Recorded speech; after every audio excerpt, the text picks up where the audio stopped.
pada video kali ini saya ingin melanjutkan pembahasan tentang neraca swasta. Setelah pada video sebelumnya ditunjukkan bahwa arus kas neraca swasta itu akan tetap menjadi nol.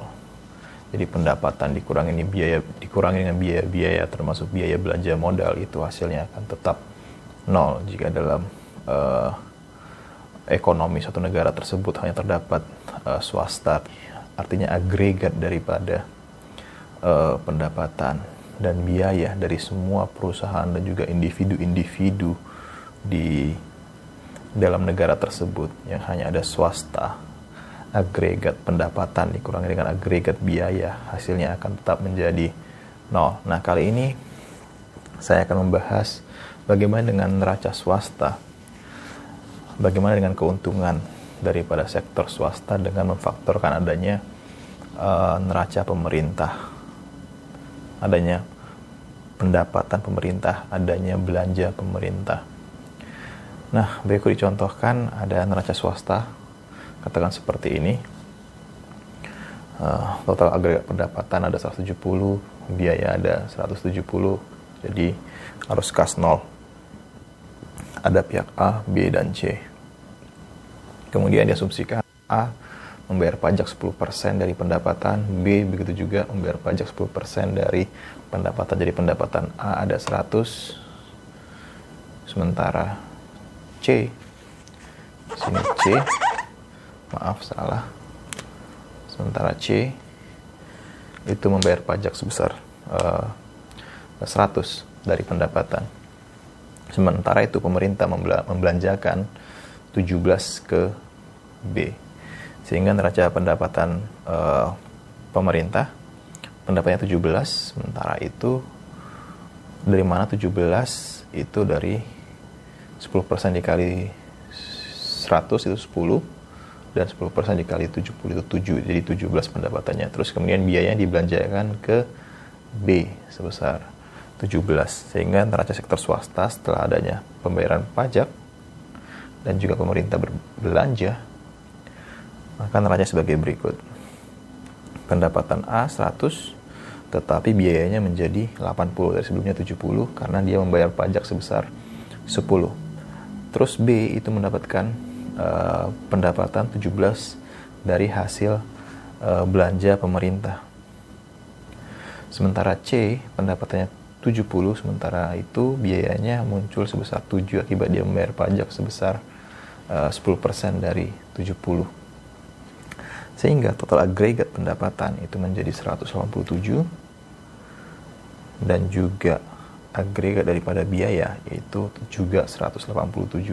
Sehingga total keuntungan atau arus kas dari sektor swasta itu tetaplah nol. Dimana di sini diasumsikan pemerintah berbelanja sama besarnya dengan pendapatannya. Oke, selanjutnya bagaimana jika kita mengurangi belanja pemerintah? Jadi tadi pemerintah mendapatkan pendapatan 17, tapi katakan sekarang dia belanjanya itu hanya sebesar 10 ke B.